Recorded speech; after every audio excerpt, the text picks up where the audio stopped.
Assalamualaikum warahmatullahi wabarakatuh. Yang terhormat Bapak Ibu penilai uji kinerja. Perkenalkan, saya Rita Riawati MPD, mahasiswa PPG dalam jabatan di Institut Agama Islam Negeri Langsa, sekaligus sebagai guru pendidikan agama Islam di SMP Negeri 6 Langsa. Pada video kali ini, saya akan membawakan materi yang berjudul Mengagungkan Allah Subhanahu wa Ta'ala dengan tunduk pada perintahnya. Materi ini merupakan materi PAI kelas 7. Kira-kira seperti apa ya videonya? Mari kita simak video berikut ini bersama-sama. Wassalamualaikum warahmatullahi wabarakatuh.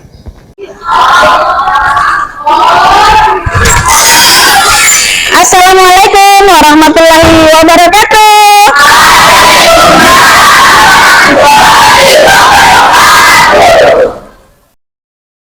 Baik, untuk memulai pembelajaran pagi hari ini, kita mulai dulu dengan doa agar pembelajaran kita hari ini diberkahi oleh Allah. Kepada ketua kelas, Umi minta untuk memimpin doa.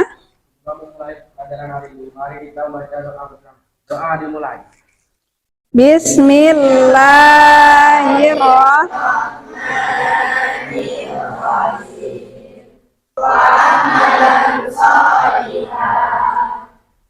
Baik, terima kasih. Alhamdulillah. Apa kabarnya hari ini? Baik. Semua teman-teman kita hadir? Hadir, alhamdulillah.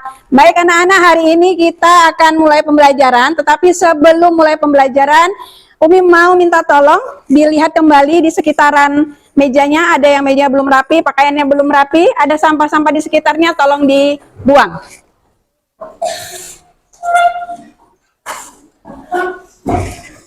Sudah?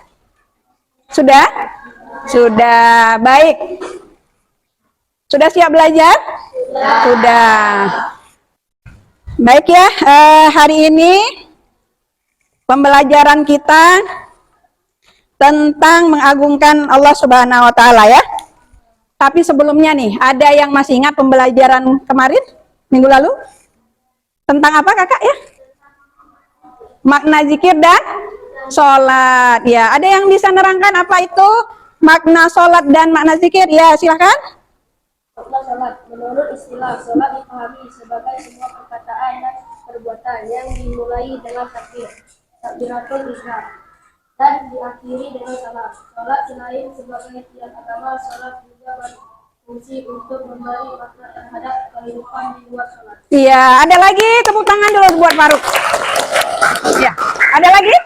Ya. Jiwa yang kuat dapat dibangun dengan mendekatkan diri melalui zikir. Kekuatan tersebut kan mewujudkan kesabaran, ketenangan, dan kerelaan hati yang tertentram dan menjalani kehidupan. Sholat dikerjakan bukan hanya untuk menjalankan kewajiban atau sekedar memenuhi syarat dan rukun. Iya, bagus. Baik, minggu yang lalu kita sudah selesai pelajaran kita tentang makna sholat dan zikir. Jadi sholat kita udah tahu berbagai macam sholat, dari sholat fardu sampai sholat sunnah, kemudian diterangkan tentang zikir. Jadi zikir itu bisa dikerjakan di mana saja. Baik, benar?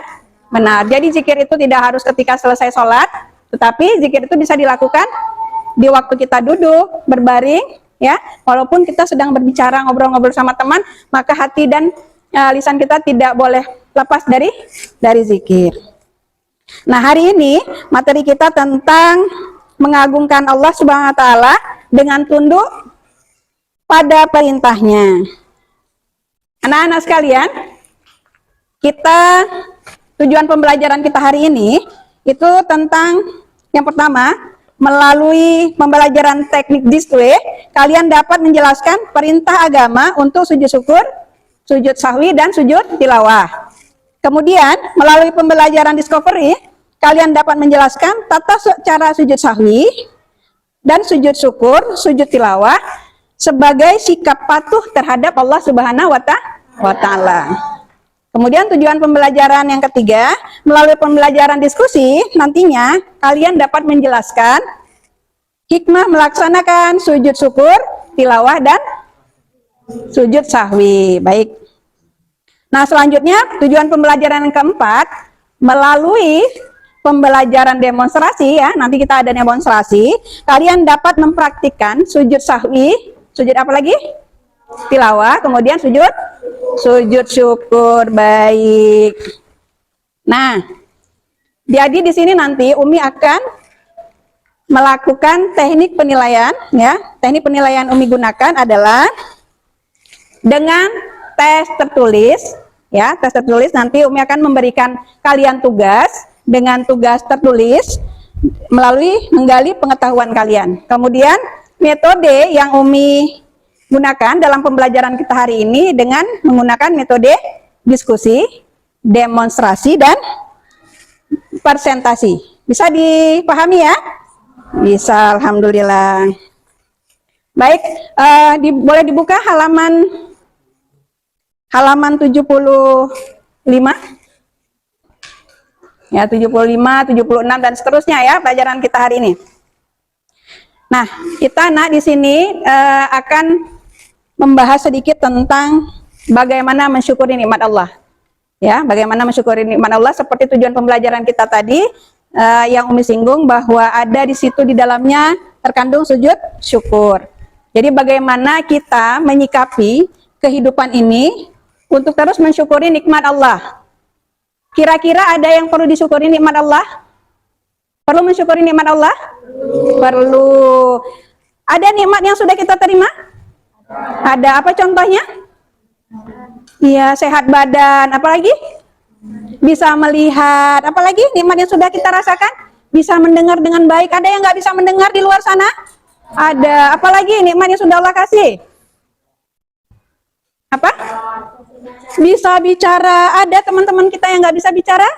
Ada. Hari ini kita bisa bicara, maka gunakan bicara kita, lisan kita untuk bicara yang baik, Mbak? Baik. Dikasih pendengaran telinga, maka gunakan pendengaran yang baik-baik, bukan untuk mendengarkan gosip. Dengarkan gibah, ya.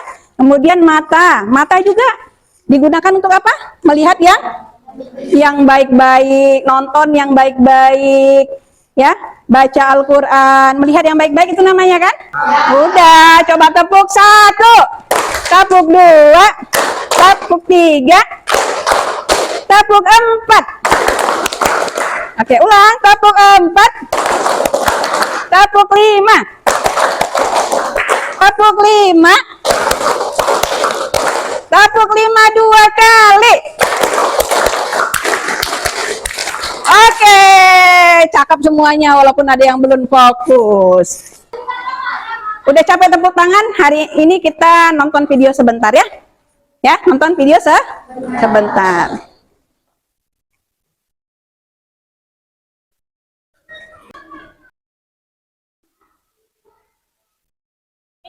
Kita akan mengulas sebentar materi pada pertemuan sebelumnya tentang pengertian sujud. Masih ingat anakku apa itu pengertian sujud? Ya, sujud adalah perbuatan jasmani di mana bagian tubuh kita yang paling mulia, bagian tubuh kita yang kita gunakan untuk berpikir, kita tubuhkan, kita tetapkan untuk serendah-rendahnya di hadapan Allah Subhanahu wa Ta'ala. Nah, kemudian secara rohani kita merendahkan diri kita sujud kepada Tuhan kita siapa? Pada Allah Subhanahu wa Ta'ala. Nah, kemudian apakah sujud itu hanya dilakukan ketika sholat saja? Tidak ya. Jadi sujud itu bisa dilakukan di dalam sholat atau di luar sholat. Ini kita akan membahas tentang sebelumnya, apakah anak-anak sudah melihat perkembangan pertandingan sepak bola? Apakah kemarin mendengar bahwa Indonesia telah memenangkan sebuah pertandingan bulu tangkis? Atau bahkan anak-anak yang memenangkan sebuah perlombaan, misalnya perlombaan lari suci. Dari umat Muslim, kita sudah mendapat sebuah kenikmatan yang besar, kita akan melakukan sujud. Nah, inilah yang disebut dengan sujud syukur. Jadi, yang dimaksud dengan sujud syukur adalah sujud yang dilakukan apabila kita mendapatkan sebuah kenikmatan, atau bisa jadi juga jika kita terhindar dari sebuah musibah, atau kesusahan yang besar. Sujud syukur hukumnya adalah bagaimana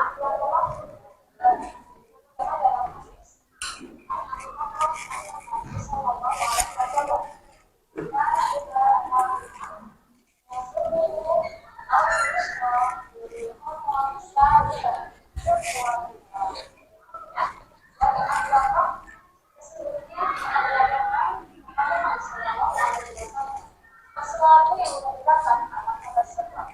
Beliau langsung saja berterima kasih kepada Allah. Nah, bagaimana kita tahu Nabi Muhammad adalah manusia paling mulia di muka bumi. Manusia yang paling mulia melakukan sujud syukur apabila mendapatkan kabar gembira kepada Allah Subhanahu wa taala. Apalagi kita sebagai hambanya dan Nabi dan Rasul, maka kita tentunya harus lebih banyak bersujud apabila mendapatkan kenikmatan atau terhindar dari semua kesusahan. Lalu apa saja syarat dan tata caranya? Jadi sujud syukur dilakukan bisa tanpa wudhu, tanpa menghadap ke arah kiblat, meskipun bisa dilakukan dalam wudhu dan menghadap kiblat, namun itu punya ada. Kemudian sujud syukur bisa dilakukan di mana saja ketika kita mendengar kabar baik yang kita dengar. Kemudian sujud syukur dilakukan sebanyak 1 kali tanpa takbir, salam, dan dilakukan di luar sholat. Sujud syukur dilakukan ketika kita mendengar kabar baik, kabar gembira, lalu dengan mengucapkan tasbih. Apakah Anda tahu apa bacaan tasbih? Ya, tasbih adalah subhan. Kemudian kita juga bisa mengucapkan tahmid. Tahmid adalah alhamdulillah. Dan kita juga bisa berdoa dengan lalu apakah itu melakukan bersyukur itu hanya bisa? Nah, kita bisa bersujud syukur tidak bisa juga saat mendapatkan kemenangan itu, atau jika kita naik kelas, atau jika kita tertinggal dari surat yang besar atau kesusahan yang besar. Misalnya seperti pandemi yang mewabah ini, jika kita sebelumnya melakukan kontak langsung atau mengalami gejala, lalu kita memeriksakan diri dan hasilnya itu ada negatif, maka kita bersyukur atas karunia yang kita ada. Kita lanjut kepada pembahasan selanjutnya, yaitu sujud tilawah. Nah, sujud tilawah dilakukan setelah saat kita melakukan tilawah atau bertilawah. Dan bukanlah kita melakukan sujud tilawah apabila kita membaca Quran surah As-Sajdah.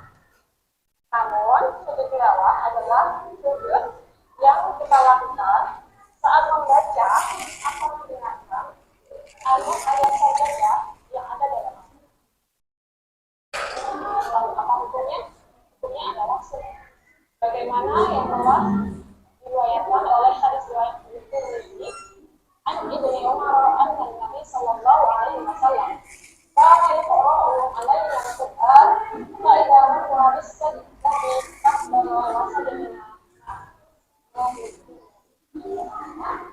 Dari Ibnu Umar, sesungguhnya Nabi sallallahu alaihi wasallam pernah membaca Al-Qur'an. Ketika bacaan Al-Qur'an pada ayat sajdah, lalu akhir, lalu bersujud, maka pun sujud bersama. Sudah kita sama-sama simak tadi videonya ya, video pembelajarannya. Ada yang ingin menjelaskan apa yang didapat dari video tadi? Ya, Abang? Ya, sujud ada 3 macam, sujud sahwi, sujud tilawah, dan sujud syukur. Apalagi yang bisa diambil dari video tadi? Siapa? Ada lagi yang mau memberikan masukannya ya?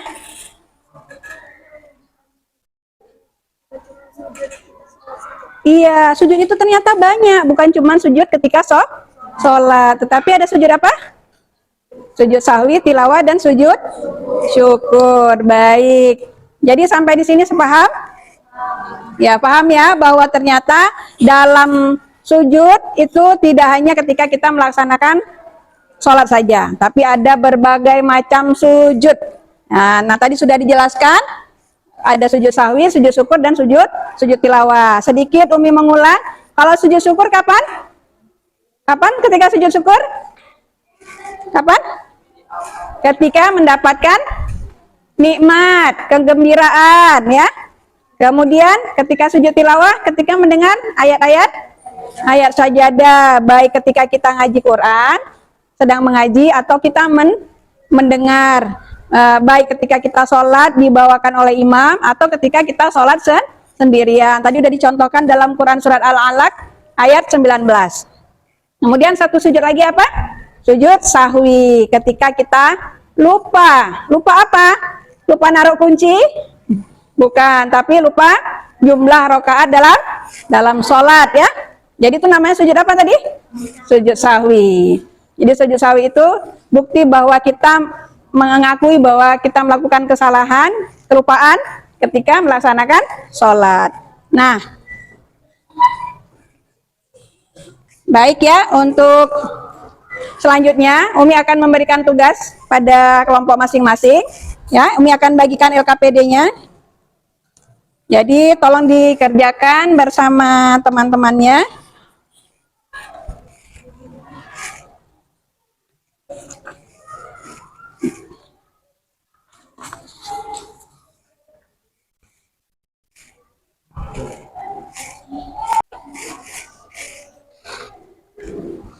Payah nggak? Ya, ini soalnya, kemudian dicari jawabannya. Ayo, dibagi tugasnya. Mana yang jawab pertanyaan pertama? Ayo, bagi. Dicari. Nanti dibagi terus siapa yang presentasi ya.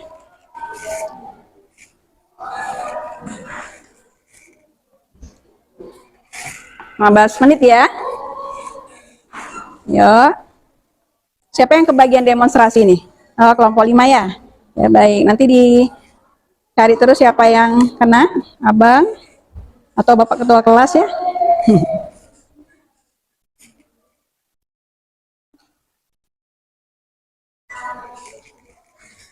Nggak susah kan?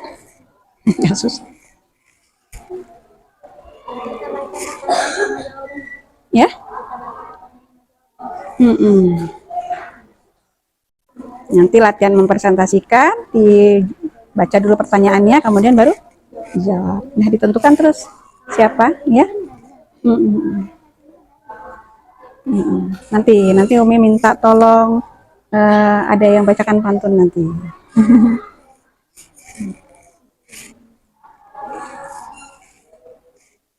Ya, nggak payah kan? Enggak.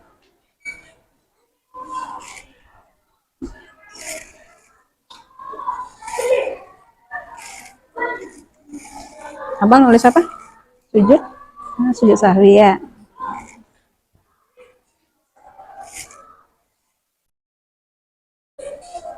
Ya, bagus seperti ini dibagi tugasnya sehingga cepat selesai ya. Ini udah dibagi tugasnya? Siapa nanti yang presentasikan? Sama siapa? Sendiri aja ya. Oke. Ini kelompok 4. Coba deh. Nanti tulis nama-nama kelompoknya. Udah tulis nama kelompoknya. Terus nama kelompoknya. Ya, siapa yang nulis nama kelompoknya? Ya, mana pulpennya? Tulis nama-nama kelompoknya ya. Kelompok 3 ditulis di kertas LKPD-nya, nama-nama kelompoknya.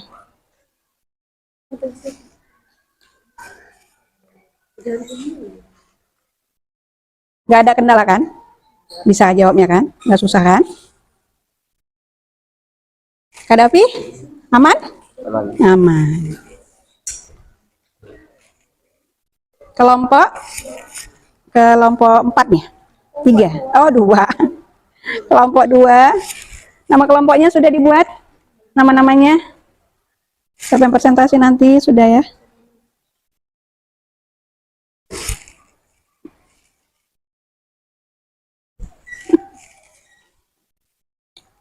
Nama kelompoknya jangan lupa ditulis. Ya, ditulis di sini.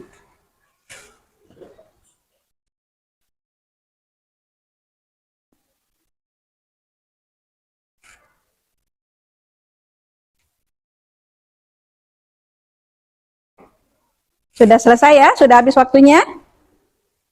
Siapa nih yang mau mulai presentasi terlebih dahulu? Kelompok mana? Boleh kelompok 1. Tepuk tangan dulu untuk kelompok 1. Baik, suaranya yang besar ya, biar dengar. Assalamualaikum warahmatullahi wabarakatuh. Waalaikumsalam warahmatullahi wabarakatuh. Kami dari kelompok 1 ingin mempresentasikan kerjasama kami. Pertanyaan, bagaimana cara melakukan sujud sahwi, tilawah, dan syukur?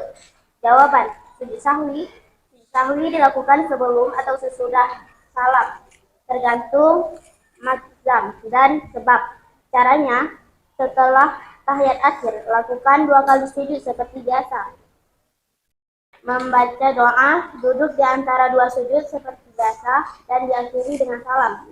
Sujud tilawah dilakukan ketika membaca atau mendengar ayat sajadah. Caranya, takbir tanpa angkat tangan, sujud 1 kali seperti sujud biasa, membaca doa, dan langsung bangkit kembali. Sujud syukur? Sujud tidak perlu salam.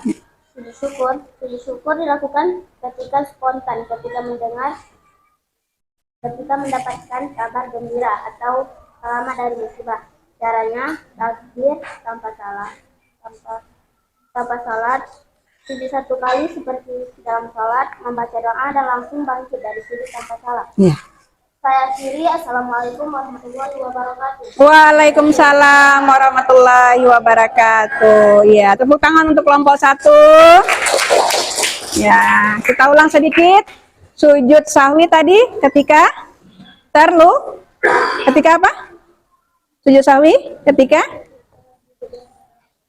Oh, ini tata cara, maaf. Tata cara sujud sahwi. Nah, ketika sujud sahwi, tata caranya berarti sebelum salam, misalnya anak-anak sholat subuh. Sholat subuh sedikit ya, 2 rakaat, jangan lupa insya Allah, kan nggak mungkin ini udah 1 rakaat apa 2 rakaat gitu ya. Nah, jadi sholat asar misalnya, ini apa? Udah 4 rakaat, jadi berarti kita akhiri, kan kita duduk tahiyat akhir. Setelah tahiyat akhir biasanya salam, ya kan? Tapi karena kita ada yang terlupa, ragu nih tadi, ini memang yakinnya udah 4, tapi kan itu namanya lupa. Jadi apa yang dilakukan adalah sujud sahwi. Sebelum melakukan salam, maka kita sujud 2 kali. Ya, kita sujud. Ini masih dalam tata cara ya, nanti ada doanya. Sujud, ini sebelum salam ya, seperti sujud biasa. Sujud, kemudian duduk di antara di antara 2 sujud, kemudian sujud lagi, kemudian baru duduk tahiyat akhir, baru ucapkan salam. Assalamualaikum warahmatullahi. Assalamualaikum warahmatullahi. Fungsinya ya, silakan tepuk tangan dulu untuk kelompok 3.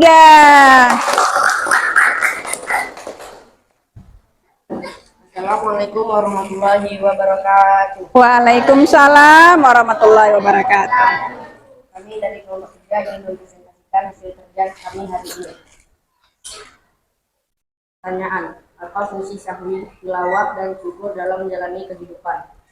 Jawaban, sujud sahwi mengajarkan kesadaran dan kerendahan hati, mengakui kelemahan dan keikhlasan diri di hadapan Allah.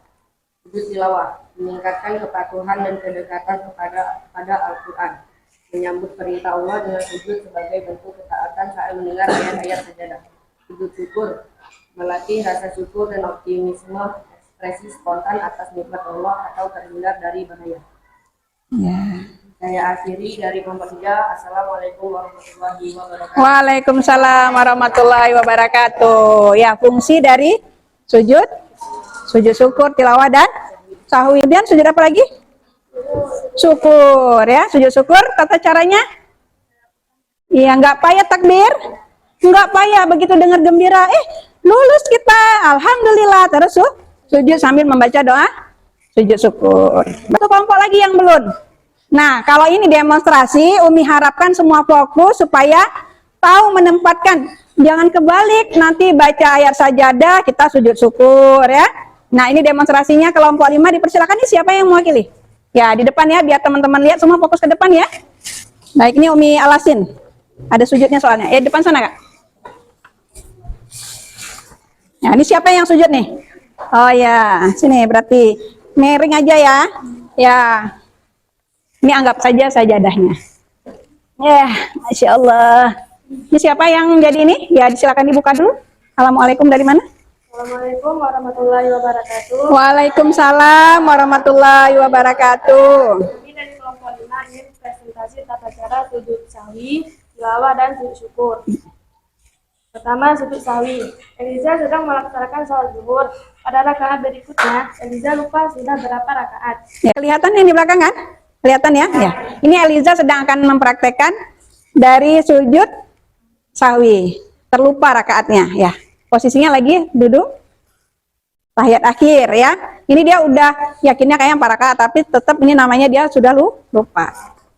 Ya. Ya, sujud seperti biasa ya. Kemudian duduk di antara 2 sujud biasa. Ya, kemudian sujud lagi. Baru ya, coba gimana salam?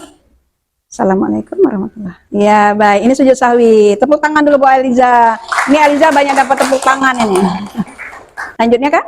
Kemudian sujud syukur. Sujud syukur ketika mendapat kabar gembira. Contohnya. Eliza, kamu sudah lihat belum pengumuman? Kamu lulus UGM loh. Masya Allah. Masya Allah. Terus sujud. Ya, baik. Begitu ya. Jadi ini temennya keren ya. Jadi seolah-olah buat drama singkat, ya kan? Dapat buat drama singkat untuk mempraktekkan. Jadi wajar lah ketawa-ketawa dikit ya kan. Tepuk tangan semuanya ya. Siapa lagi yang mau merefleksi kegiatan pembelajaran kita hari ini? Ya. Sujud sebagai penghormatan ayat suci Al-Quran, lebih menghayati bacaan dan makna di Al-Quran. Ya, itu sujud apa? Sujud tilawah, menghormati ayat Al-Quran, lebih khusyuk. Kan kalau nggak khusyuk nggak tahu tuh itu yang dibaca apa gitu kan. Kemudian siapa lagi yang mau merefleksikan? Ada yang mau merefleksikan? Sudah berarti insya Allah sudah paham ya, sudah paham semuanya. Baik, insya Allah pekan depan anak-anak Umi minta untuk bekerja sama dengan kelompoknya mencari 15 ayat-ayat sajadah. Tadi ada kan? Ada kan? Ada. Soalnya nggak payah ayat sajadah itu dicari. Nah, tuliskan ayatnya, kemudian tuliskan artinya. Silakan berkreasi. Tulisnya di karton boleh, atau ada yang mau edit di rumah pakai Canva, boleh. Sudah belajar kan? Sudah belajar. Boleh. Ada yang mau buat pakai video boleh, pakai kartun boleh. Ya, dibuat seindah mungkin. Apa tugasnya? Menulis ayat sajadah beserta artinya. Ada berapa? 15. Nah, sudah di akhir pembelajaran. Sebelum kita akhiri, kita minta ketua kelas untuk menutup doa dengan bacaan Al-Fatihah, boleh? Ya, kepada ketua kelas dipersilahkan. Duduk saja boleh. Fatihah dimulai. A'udzu billahi minasy Bismillahirrahmanirrahim. Alhamdulillah, Umi tutup dengan doa penutup majelis. Subhanakallahumma wa bihamdika asyhadu alla ilaha illa anta astaghfiruka wa atubu ilaika. Assalamualaikum warahmatullahi wabarakatuh.